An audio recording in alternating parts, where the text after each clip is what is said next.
na primeira carta, de Paulo, não, de Pedro, na primeira carta de Pedro, 1 Pedro, capítulo 3, né? Estamos com o desafio de trabalharmos esse tema. E eu quero pedir aos irmãos que orem por mim, né? Para que Deus esteja me ajudando, me auxiliando, que o Espírito Santo de Deus esteja nos direcionando nessa noite para ouvirmos ou para falarmos aquilo que o Senhor quer. Nós vimos, irmãos, já há algumas semanas sobre a carta de Pedro, né? Pastor André, ele fez o início, né, falando para que a carta foi escrita, quais o objetivo da carta, né, e de que se tratava a carta. Então, no capítulo 1, nós vimos que ele tratando sobre os regenerados em Cristo, né, para viver uma viva esperança.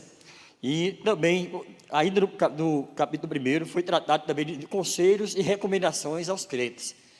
Pedro estava dando conselhos e fazendo recomendações para os crentes terem uma vida diante de Deus, né? Uma vida seguindo a palavra de Deus. E também, ainda no capítulo 2, começa também chamando a uma viva e santa esperança. O pastor Moisés tratou a semana passada.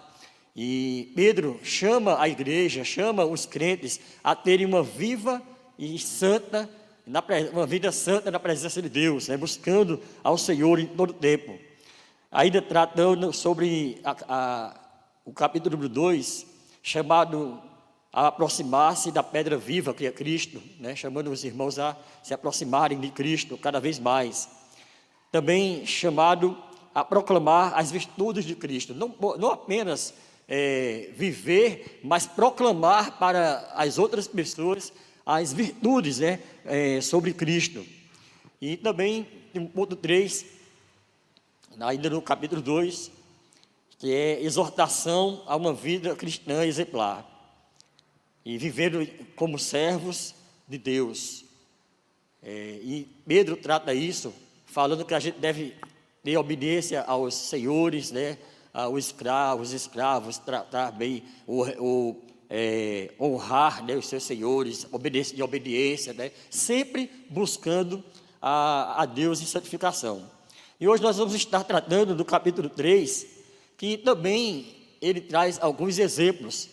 E ele traz alguns exemplos para o casal, para a mulher, para o marido, e traz o exemplo para o casal em si. E também traz um outro exemplo para uma vida pessoal diante de Deus, uma vida exemplar diante de Deus. Então nós vamos trabalhar em cima disso, né? Vamos estar lendo agora os primeiros versículos, e nós vamos estar lendo e comentando sobre cada versículo, né? Dentro da medida do possível, que formos o tempo nos der, né? Eu acredito que seja um bom tempo para isso. Abra a sua Bíblia, se você ainda não abriu, na primeira carta de Pedro, capítulo 3.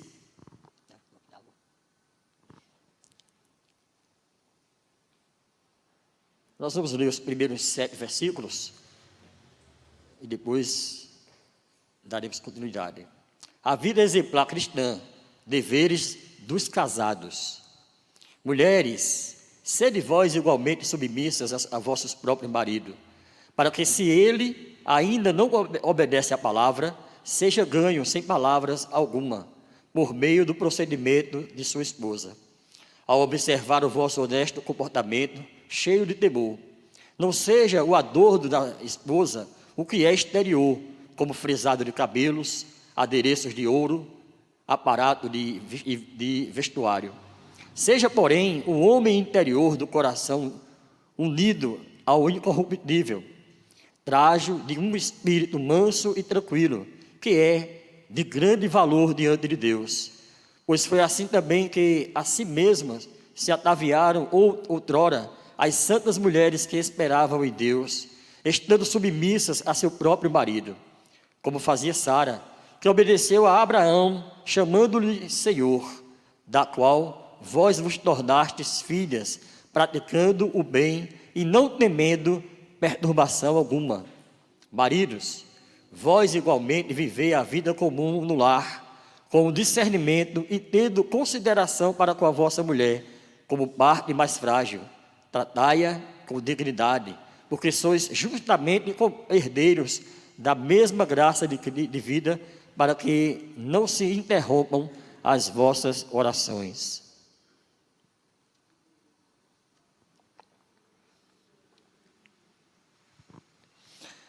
Pedro começa o capítulo 3 fazendo uma reflexão, né, para as mulheres, trazendo um tema, chamando a atenção das mulheres. Alguns comentaristas falam que naquela época havia muitos divórcios, né? Os casais se divorciavam por qualquer motivo. Então, só pelo motivo da esposa não seguir a mesma fé que o marido, já era motivo para ele se afastar dela, né? Para ele repudiá-la, para eles se separarem. Então, algumas mulheres que criam no Evangelho, que começavam a crer na palavra de Deus, sem os seus maridos estarem crendo, começavam a criar tumulto, começavam a criar problema no lar, né? Então elas começavam a querer convencer os seus maridos à vida cristã. Eles começavam a tentar convertê-los ao Evangelho. Isso é comum, né?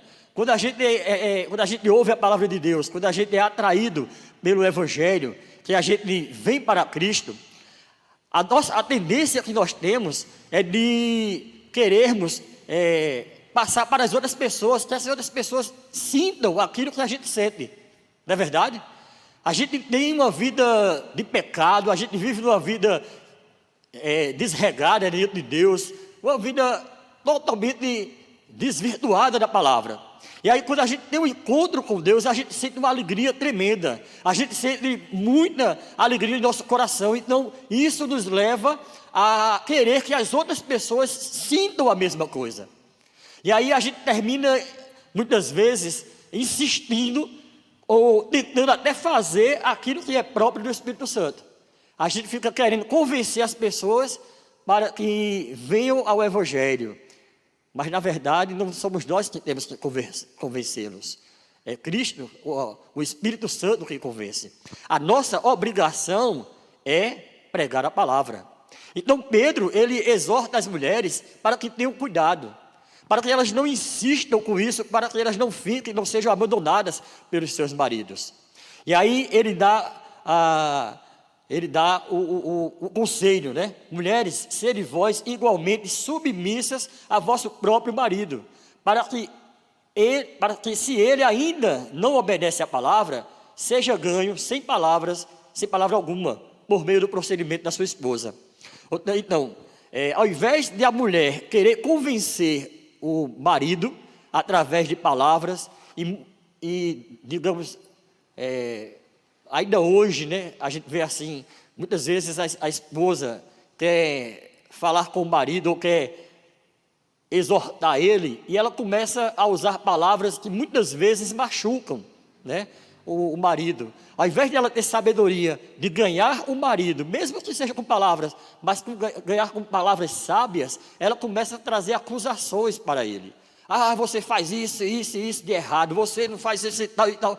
E aí causa um impacto no marido e ele se fecha, né? Ele termina se travando e não aceitando o que ela está falando. Por quê? Porque ela está sendo agressiva, porque mesmo que ela esteja falando a verdade, ela está falando uma verdade que vai agredir a ele, que está sendo desrespeitosa. Então é bem possível que isso acontecia, só que tem um porém, né? Tem um agravante, é que naquela época as mulheres não tinham direito de se expressar. Lembra que Paulo disse para que as mulheres ficassem caladas dentro da igreja, e que quando chegassem em casa, perguntassem aos seus maridos alguma dúvida que ela tivesse.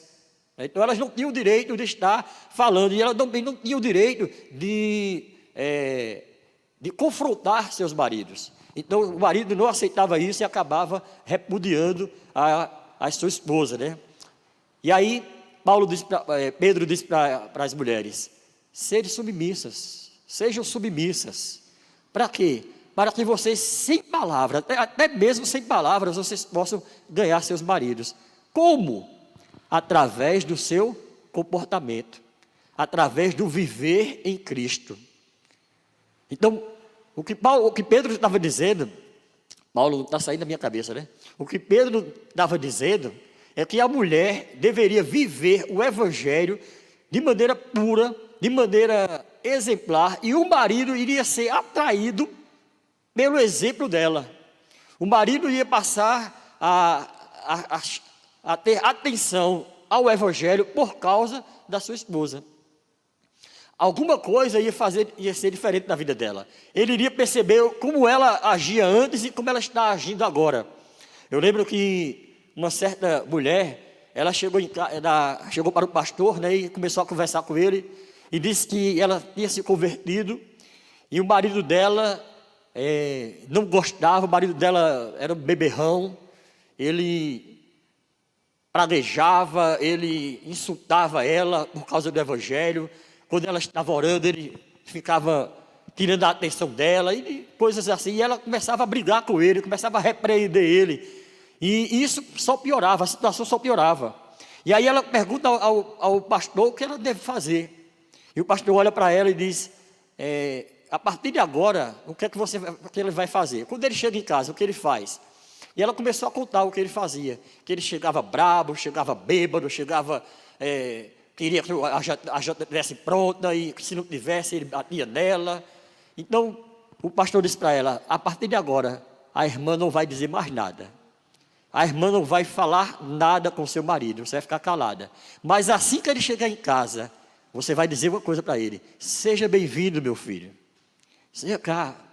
Aí você vai receber seu marido, você vai tirar aquela roupa dele, você vai dar um banho nele, mesmo que ele esteja embriagado. Você vai dar o banho dele, ajeitar ele, depois você leva ele para a mesa, prepara uma comida gostosa, a comida que ele mais gosta, e aí vai dando a comida a ele. Mas pastor, como é que eu vou fazer o negócio com aquele miserável?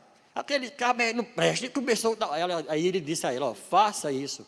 A Bíblia diz que a mulher deve ganhar o marido sem palavras, e foi insistindo com ela, e ela terminou aceitando. E aí o primeiro dia que o marido chegou em casa, e ela fez aquilo, o marido ainda reprovou e ainda pisoteou ainda mais ela, viu que ela estava se humilhando e ainda se aproveitou da situação. Mas no segundo dia ela insistiu e continuou tratando ele bem, dando a ele o alimento, e isso começou a chamar a atenção dele. Ela passou a não brigar mais com ele, ela passou a não reclamar mais das cachaças dele, ela passou a não reclamar mais do horário que ele chegava em casa, ela apenas aceitava tudo, mas também em oração. E aí um dia ele começou a perceber uma mudança da esposa. E ele disse, o que está acontecendo com essa mulher? Alguma coisa está acontecendo com essa mulher, eu quero saber o que é. E aí ele se preparou e disse, eu quero ir lá na igreja que ela frequenta, porque eu quero saber o que é que esse pastor está fazendo com minha esposa, que ela mudou tanto. E aí ele veio para a igreja, ouviu o evangelho e acabou se convertendo ao Senhor Jesus Cristo, por causa das atitudes da sua esposa, porque a sua mulher resolveu obedecer à palavra de Deus e tentar ganhar o seu marido sem palavras. Alguém já disse que a nossa maior pregação são as nossas atitudes. A nossa maior pregação é o nosso testemunho. Então, se você quer ser uma carta viva na sua casa, para o seu marido, né? Obedeça a palavra de Deus. A Bíblia diz que a mulher sábia edifica a casa. A mulher sábia edifica a sua casa, mas a tola com suas próprias mãos destrói. Eu sei que não é fácil, eu sei que não é algo, principalmente para aquelas mulheres que têm um temperamento mais forte, né? Não é nada fácil. Mas você precisa se submeter antes a Deus, para que você possa conquistar seu marido. Para que você seja submissa a seu marido, você tem que primeiro se submeter a Deus. Ser submissa a Deus, ser submissa à palavra de Deus. E quando nós somos submissos à palavra de Deus, nós somos obedientes a essa palavra, nós vamos amar ao Senhor, e por obediência e por amor ao Senhor, é que nós vamos também obedecer, ou no caso a esposa, obedecer a seu marido e ser submissa a ele. O problema muitas vezes é que essa palavra submissão, ela é levada de maneira pejorativa, né? Ela é tratada até de maneira pejorativa. As mulheres acham que ser submissa ao marido é estar totalmente anulada, né? Ela é anulada para que o marido faça tudo. Não, não é isso. Ser submissa é você trabalhar junto com ele, debaixo da direção dele. Mas você tendo sabedoria, você pode chegar para ele, dizer a ele alguma coisa que ele deixa fazer de errado, desde que você faça com sabedoria, né? Quando Deus criou a mulher, Deus não criou, alguém já disse que Deus não criou de um dedo do pé ou de uma falange dos pés para que o homem não pisasse nela. Mas Deus também não criou a mulher da cabeça, né, tirado da cabeça, para que ela não quisesse mandar no marido. Mas ele tirou da costela. Para quê? Para que eles vivessem juntos, caminhassem juntos. Então, a ideia, até nisso, Deus pensou, né? Vou tirar da costela, porque ela vai ser ali parte dele. Eles vão andar juntos, caminhar juntos. Então, a mulher sábia, ela é submissa a seu marido, debaixo da submissão a Deus. E assim, ela pode ganhar seu marido, né? Ao observar o vosso, quando Pedro continua, né? Ao observar o vosso honesto comportamento, cheio de temor, ele vai ser chamado a sua atenção. E aí ele continua dizendo, não seja o adorno da esposa o que é exterior, como frisado de cabelos, adereços de ouro, aparatos de vestuário. Não é o que você veste, não é como você se veste que vai atrair o seu marido a Cristo. Não é você ter joias e ter um penteado bonito. Isso até vai chamar a atenção dele, né? Mas para o seu corpo, para você, e não para a sua índole, não para a sua pessoa, né? E o que Pedro está dizendo é que você deve ser bonita interiormente. Veja o versículo 4, ele diz, seja porém o homem, esse homem aqui é humano, né? Não é o homem gênero humano, o homem aliás, mas é o gênero humano, o homem interior do coração unido ao incorruptível trajo de um espírito manso e tranquilo, que é de grande valor diante de Deus. Então a mulher deve ter a sua vida, um traje moderado pelo Espírito, né? Para que ela tenha a atenção do seu marido. Pois foi assim também que a si mesmas se ataviaram outrora as santas mulheres que esperavam em Deus, estando submissas a seus próprios maridos, como fazia Sara, que obedeceu a Abraão, chamando-lhe de Senhor. Então, Sara foi um exemplo para as mulheres. Ela tratou Abraão, né, que era seu meio-irmão e era seu marido. E ela tratou ele como Senhor. Chamou Abraão de meu Senhor. Ela não estava fazendo isso no sentido de adoração, mas ela estava fazendo isso no sentido de respeito.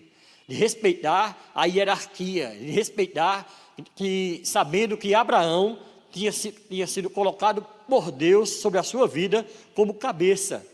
Então ela trata Abraão desta forma, né? Tendo todo o respeito. E as mulheres devem ter isso como exemplo, e tratar seus maridos sabendo que ele é o cabeça do lar, sabendo que ele é o cabeça da família, ele é o sacerdote do lar.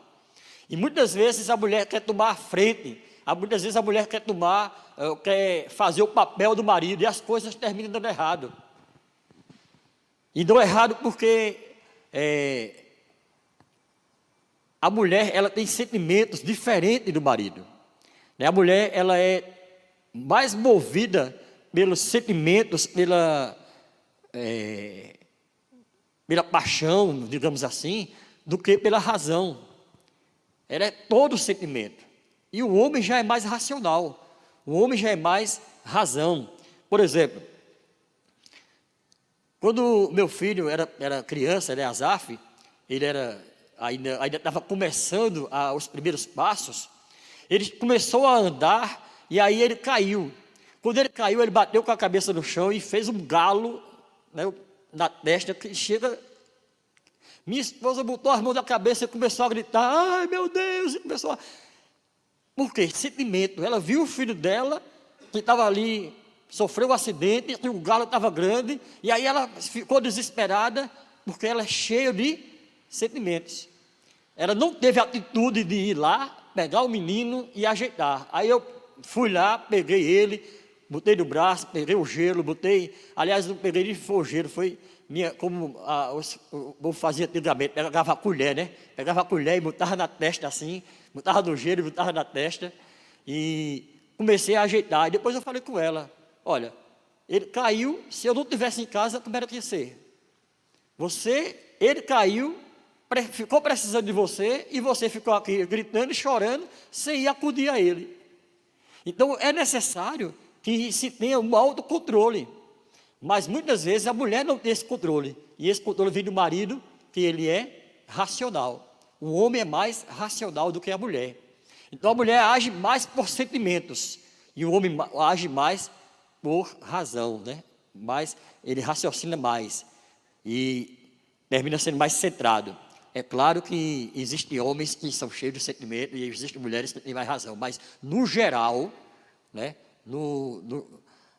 da maneira geral, os homens sempre são mais racionais, né? Eles sempre pensam mais, eles têm sempre um ponto a pensar para uma causa, né?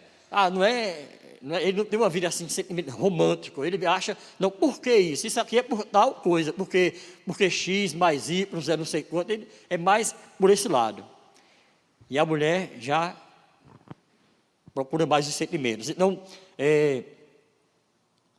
Pedro está dizendo para que as mulheres sejam submissas a seus maridos, para que assim ela possa ganhar seus maridos para o Senhor, né? E depois ele falar para as mulheres, ele fala para os maridos também. E aí no versículo 7 ele diz, maridos, vós igualmente vivei a vida comum no lar, com discernimento e tendo consideração para com a vossa mulher, como parte mais frágil.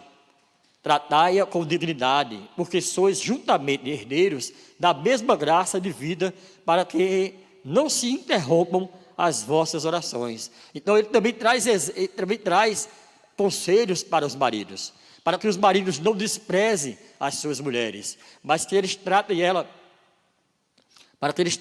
com dignidade, para que eles tratem ela com amor, para que eles tratem ela com sabedoria. E aí ele fala aqui uma palavra que a mulher é o vaso, o vaso mais frágil, né? Ela é mais frágil do que o homem. Alguns comentaristas dizem que falam que isso é um sentido físico mesmo, porque o homem tem mais força, o homem tem mais capacidade, os ossos do homem é mais duro, né? É mais fortalecido, e a mulher é mais frágil. Então, por causa disso, o homem deve ter mais cuidado com ela.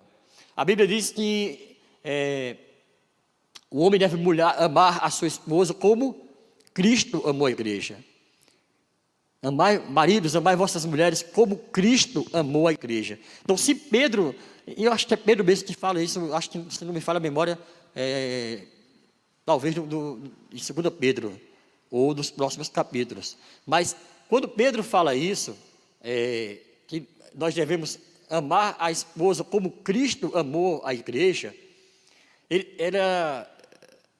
o sentimento que Pedro tem ali é de proteção, né? Cristo se deu pela igreja, Cristo morreu pela igreja.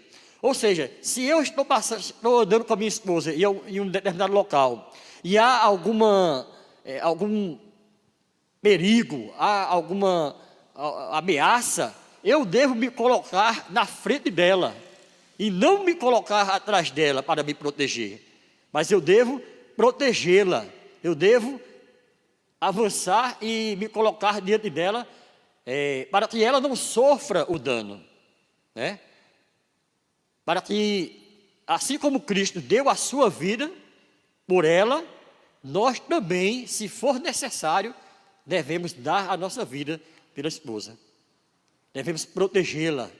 Aliás, isso é uma promessa que nós fazemos lá, né, no casamento.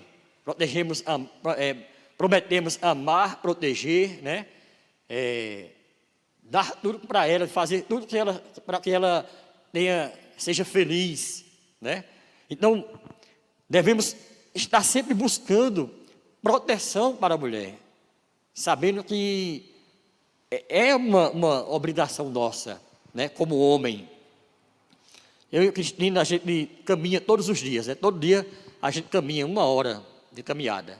E quando a gente sai para caminhar, a gente caminha até na beira da pista, e aí eu coloco ela para o lado de dentro da pista e eu fico na beira da pista, né? Eu sempre faço isso naturalmente. Às vezes ela está do lado de cá, eu vou, passo assim, e puxo ela e vou. Ela diz, por que você está me puxando? Eu disse, não, eu só estou colocando você aqui do lado de cá. Como? Porque na minha cabeça, se vier algum carro, eu vou verdade e vai pegar primeiro a mim, né? Quem sabe eu posso até empurrar ela antes e tentar livrá-la, né, de algum acidente. Então, eu tenho esse sentimento, né? Por quê? Porque, à luz da palavra, eu entendo que eu devo me colocar diante do perigo para que ela se dê bem. Então, Pedro está advertindo aos seus maridos para que viva também a vida comum no lar. Então, devemos participar de tudo no lar. Não deixar que a mulher tome as decisões, ela que decida tudo e faça tudo. Não. Devemos juntamente, a vida comum, né? Os dois juntos, tomar as decisões, os dois juntos estarem caminhando sobre como educar os filhos, como tratar cada um, né? Você imagina a gente disciplinando o filho, né? A gente ensinando ao filho.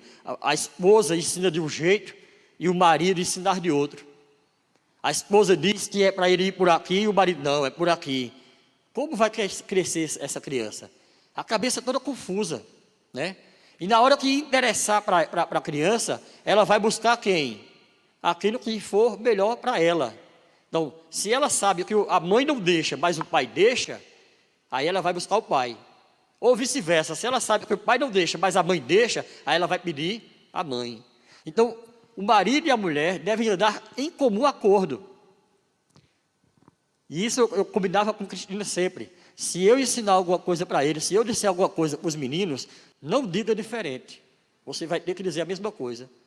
E se você disser, eu também vou dizer a mesma coisa. Tem que ser nós dois juntos. Se você discordar de mim, quando a gente estiver só, aí você vem e diz, olha, eu não concordo por isso e por isso. Aí a gente estuda a melhor maneira. E da mesma forma se eu não concordar, eu não vou desfazer da sua ordem na frente dos meninos. Mas lá, quando estiver no quarto, só nós dois, a gente conversa. E assim a gente fazia, né? E às vezes os meninos testavam a gente. Eles queriam alguma coisa tal, e aí eu falava, você já perguntou à sua mãe? Já. E o que foi que ela disse? Ela disse que não. E por que você veio perguntar para mim? Ela não já disse que não? Se ela disse que não, é não. E ela também fazia a mesma coisa. Então nós devemos estar combinando as coisas, na criação dos filhos, na maneira de proceder, né? E também nas demais coisas. Depois disso, Pedro, depois de dar esses conselhos para os casais, ele passa também a falar sobre a vida exemplar cristã e sobre o amor fraternal. Vejam a partir do versículo 8.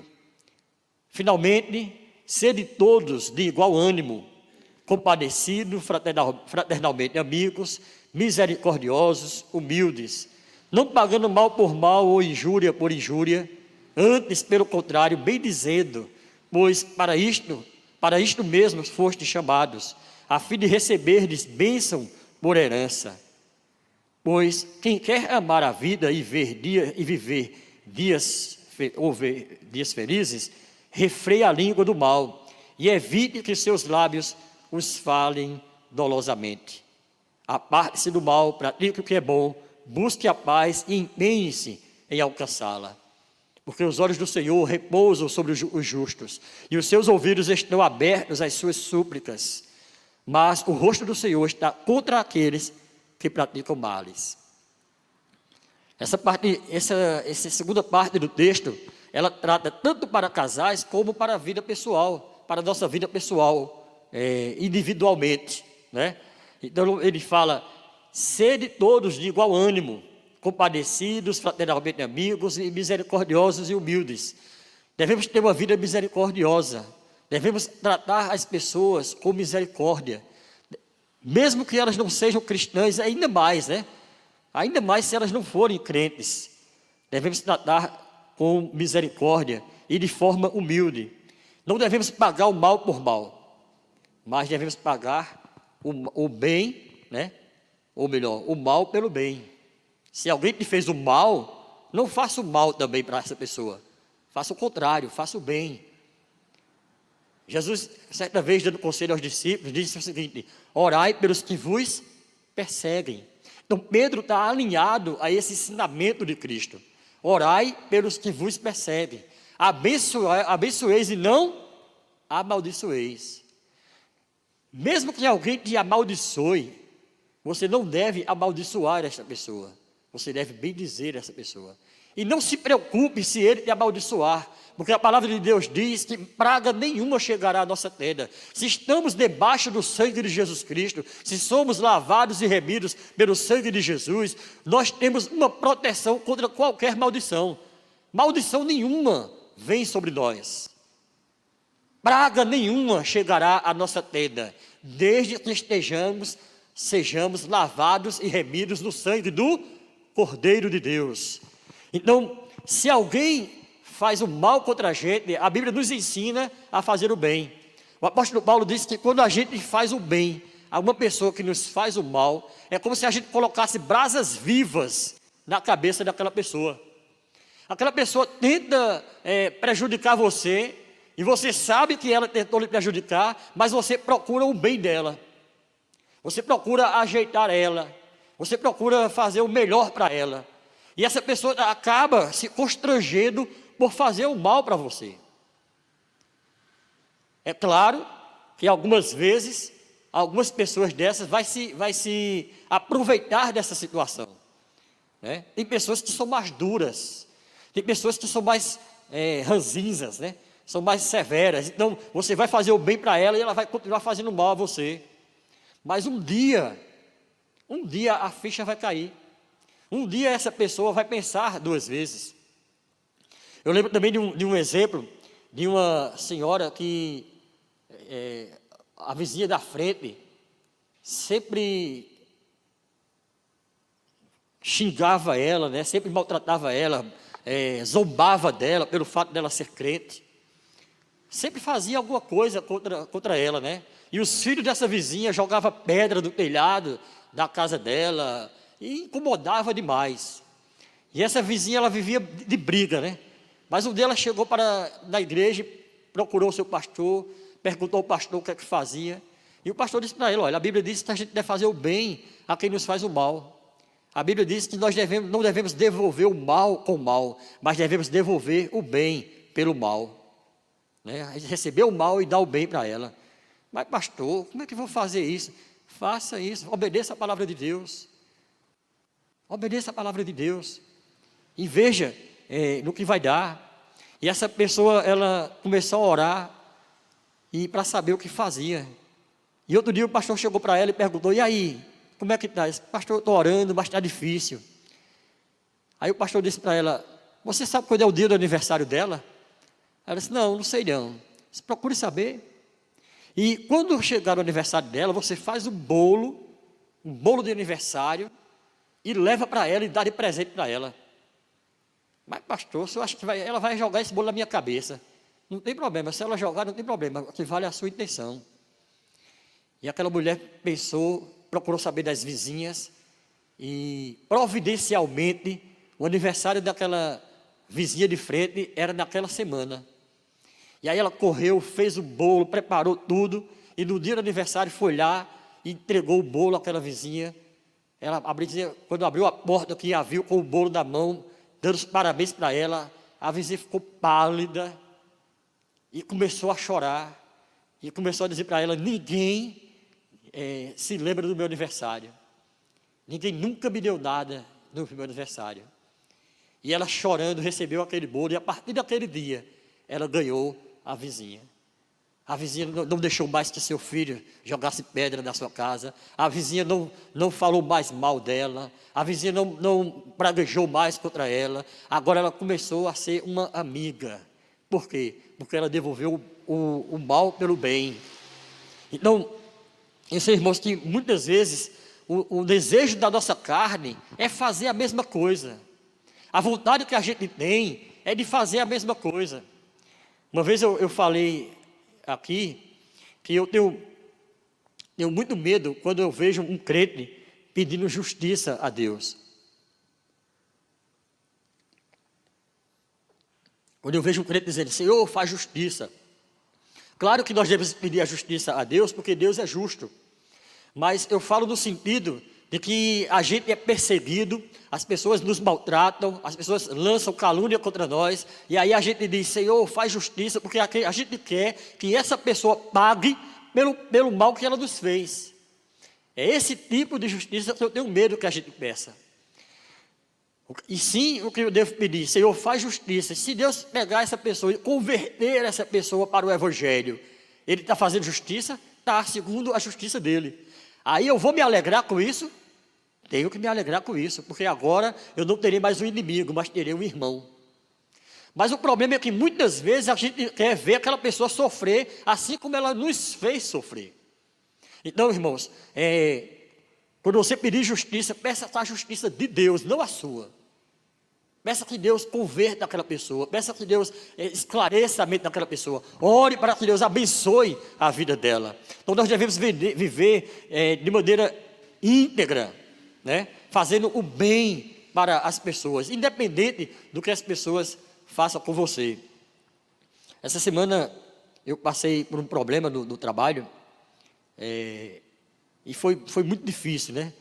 Nós tivemos que afastar uma pessoa do trabalho, porque ela não estava alinhada com os nossos pensamentos, não estava alinhada com os nossos objetivos. Os objetivos dela estavam diferentes, e ela estava até causando algum problema.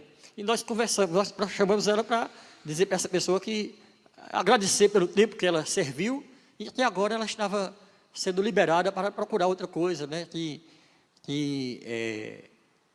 A gente sentia que o tempo dela ali não tinha chegado, né? Que ela poderia procurar outra coisa. E aquela pessoa, ela desagou assim palavras contra a gente, e a gente falou para ela que tinha orado, né? Nós oramos e buscamos, e essa pessoa disse: isso não tem nada a ver com oração, isso não tem nada a ver com Deus. Você está aí começando a jogar palavras pesadas, muito pesadas contra a gente. E eu não sou de ficar calado, né? Eu não sou de ouvir calado.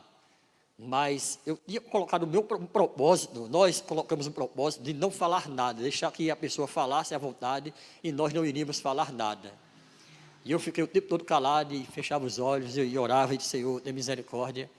E foi cerca de 20 minutos, e essa pessoa falando coisas ásperas com a gente sabendo que não era verdade o que ela estava dizendo. Para ela era uma verdade, era a verdade dela, mas a gente sabia que não era verdade, até porque ele não tinha conhecimento de causa das coisas que a pessoa estava falando. Ele não tinha conhecimento sobre aquilo, ele estava apenas conjecturando, apenas imaginando que seria daquela forma. E eu fiquei calado, né? Fiquei calado e passei o dia com uma pressão na cabeça, assim, sentindo uma pressão, aquela sensação de dor de cabeça, e dormi à noite, me acordei no outro dia também ainda com a cabeça pesada, e depois começou a doer, minha cabeça começou a doer. E quando foi na hora do almoço, eu pedi a Cristina, me desse um remédio, ela me deu, eu me deitei e fui dormir. E quando eu acordei, eu pensei: isso é pressão alta. Eu acho que a minha pressão subiu em ouvir tudo aquilo e ficar calado. E aí eu fiz um teste, né, sobre que eu não estava com um aparelho para aferir a pressão, mas eu fiz um teste que eu aprendi, e a minha pressão estava realmente alta. Eu pude ver que a minha pressão estava alta, não sei quanto, mas estava alta. Mesmo depois do remédio, mesmo depois de ter dormido. E aí eu orei e disse: Senhor, eu coloco a vida dessa pessoa em tuas mãos. Não me deixa ter rancor dela, não me deixa ter raiva dela, não me deixa ficar com mágoa dela. Abençoe a vida dela, tenha misericórdia dela, ajude ela, né, e liberei, né, perdão, liberei, né, tirei o peso do meu coração que eu estava sentindo. Muito embora eu não achasse que não estava sentindo isso, mas a minha reação física mostrava que houve uma reação em cima disso. Então, devemos amar ao próximo, né? E para isso, irmão, não é fácil. Essas coisas, a gente ser injuriado, ser maltratado, não é fácil. Mas a Bíblia trata agora justamente desses próximos capítulos, ou desse próximo versículo, a partir do versículo 13, ela fala exatamente sobre isso que eu vivi, né? E até coisas mais intensas, né? Veja só, a prática do bem, a longanimidade, segundo o exemplo de Cristo. Ora, quem é que vos há de maltratar, se fordes zelosos do que é bom? Mas ainda que venhais a sofrer por causa da justiça, bem-aventurados sois. Não vos amedronteis, portanto, com as suas ameaças, nem fiqueis alarmados. Antes, santificai a Cristo como Senhor em vosso coração, estando sempre preparados para responder a todo aquele que vos pedir razão da esperança que há em vós, fazendo todavia com mansidão e temor, com a boa consciência, de modo que naquilo em que falam contra vós outros, fiquem envergonhados os que difamam o vosso bom procedimento em Cristo. Então Pedro está dizendo que se a gente caminha na verdade, se a gente caminha de maneira correta, se a gente caminha com zelo na presença de Deus, quem é que vai nos maltratar? E mesmo que Ele nos maltrate, mesmo que venhamos a sofrer essa injustiça, né, por causa do Evangelho, aí nós somos bem-aventurados. Jesus Cristo, no Sermão do Monte, ele disse: bem-aventurados sois vós, quando vos injuriarem e mentindo disserem todo mal contra vós por minha causa. Por minha causa. Então, se você está vivendo o Evangelho como a Bíblia manda, ou como a Bíblia nos ensina, se você vive o Evangelho de maneira íntegra e alguém te despreza por causa disso, não se preocupe, você será bem-aventurado. Entregue a Deus, não se doa, né, porque alguém está zombando de você pelo fato de você ser crente, pelo fato de você querer ter uma vida pura, pelo fato de você querer andar na verdade, né? Não se preocupe com isso. Antes, santifique a Cristo como Senhor em vosso coração. Então você deve santificar a Cristo na sua vida. E saber que santificar a Cristo na sua vida, eu entendo que é você saber que aquilo que você está fazendo porque você está obedecendo ao Senhor. Então você está santificando Cristo na sua vida, agindo de maneira correta, procedendo de maneira certa, né? De acordo com a palavra de Deus. E nisso você será glorificado, nisso você será honrado. Porque versículo 17, porque se for da vontade de Deus, é melhor que sofrais por praticardes o que é bom, do que praticando o mal. É melhor você sofrer porque você praticou o bem, do que você sofrer porque praticou o mal. Nesses dias que nós estamos vivendo, irmãos, com essas novas leis que estão surgindo aí, é muito fácil vocês verem, se elas forem aprovadas, vai ser muito fácil vocês verem cristãos sendo presos por viverem a palavra de Deus, né? Porque o que querem é nos amordaçar, O que querem com essas novas leis é dizer que o errado é certo. O que eles querem é que a gente aceite que o pecado é normal, né?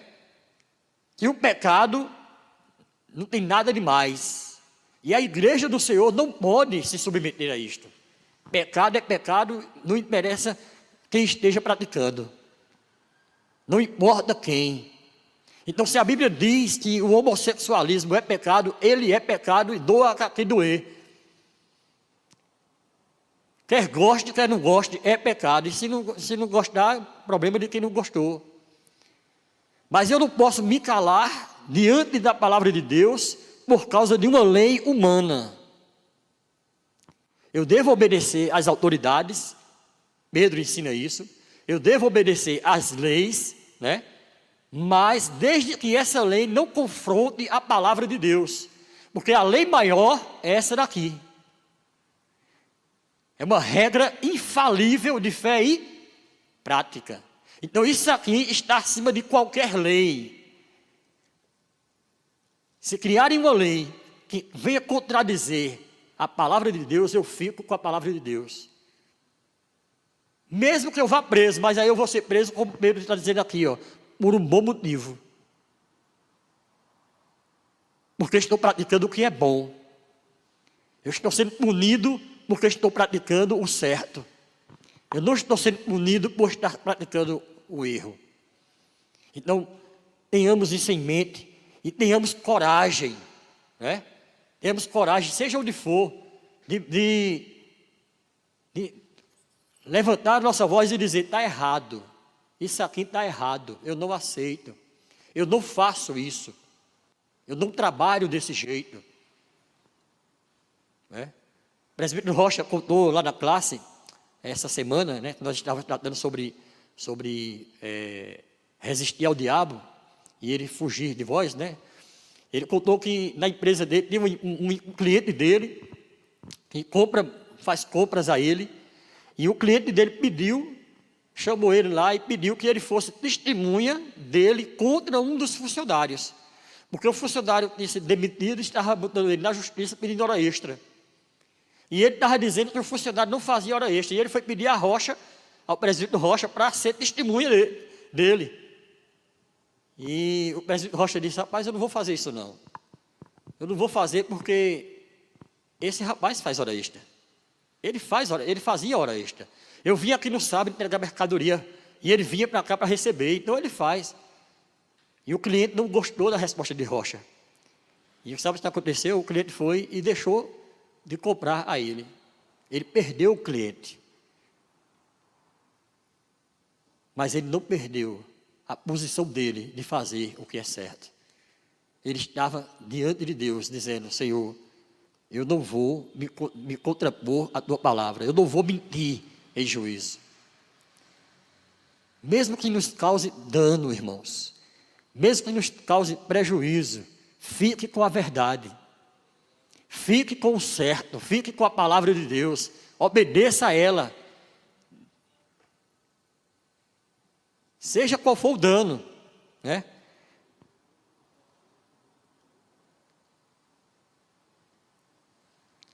Versículo 18. Pois também Cristo morreu uma única vez pelos pecados, o justo pelos injustos, para conduzir-vos a Deus. Então, Cristo morreu por mim quando eu era injusto. Cristo morreu por mim quando eu era pecador. Cristo deu a vida dele por mim, para que a justiça de Deus fosse imputada em mim. Então, se eu aceito a justiça de Deus, eu não posso andar diferente. Eu tenho que andar alinhado com a palavra de Deus. Então, se ele morreu uma única vez pelos pecados, ele morreu por causa o justo, né? Cristo, que é o justo, morreu por nós que somos injustos. E aí nós temos uma dívida para com Deus. Nós temos uma dívida grande para com Ele, de obediência à sua palavra. Morto sim na carne, mas vivificado no Espírito. Nós fomos vivificados no Espírito. através do sacrifício de Jesus na cruz do Calvário. Então, todo esse procedimento nosso de viver o Evangelho, de andar em santidade, de buscar a presença de Deus, tudo isso vem por causa do sacrifício de Jesus na cruz do Calvário. Se Cristo não tivesse morrido por nós, nós não estaríamos aqui. E se estivéssemos, não faria o menor sentido. Se Cristo não tivesse morrido por nós e não tivesse ressuscitado, não faria o menor sentido nós estarmos aqui lendo a sua palavra. Mas Ele morreu pelos nossos pecados, Ele morreu por nós, Ele pagou a culpa que era nossa, Ele levou sobre si a nossa culpa, Ele pagou a dívida, né, que era contra nós. O apóstolo Paulo disse que Ele pegou o escrito de dívida que era contra nós e cravou na cruz. Ele rasgou a cédula e disse: está quitado. Ninguém deve mais nada, eu paguei o preço. Então, diante disso é que nós devemos viver uma vida na presença de Deus. E Pedro, ele fala ainda no versículo 19 o seguinte: no qual também foi e pregou aos espíritos em prisão. Então, quando Jesus Cristo morreu na cruz do Calvário, quando Ele entregou a sua vida, quando Ele disse ao Pai: Pai, em tuas mãos eu entrego o meu espírito, Ele morreu. E Pedro diz que Ele foi foi e pregou aos espíritos em prisões. Existem muitos comentários sobre esse texto, né? E vários entendimentos. O que eu entendo desse texto, quando diz aqui, no qual também foi e pregou aos espíritos em prisão, os quais, noutro tempo, foram desobedientes, quando a longanimidade de Deus aguardava nos dias de Noé, enquanto se preparava a arca, na qual poucos, a saber, 8 pessoas, foram salvos através da água. Então, o que eu entendo aqui é que aquelas pessoas que não acreditaram na pregação do Evangelho, na promessa de Deus, de que o Filho de Deus viria, que não prometeram, não creram na promessa de Deus, né? Cristo foi lá no inferno e pregou aos espíritos em prisões, dizendo: está aqui, eu sou a promessa de Deus. Deus cumpriu com a sua promessa.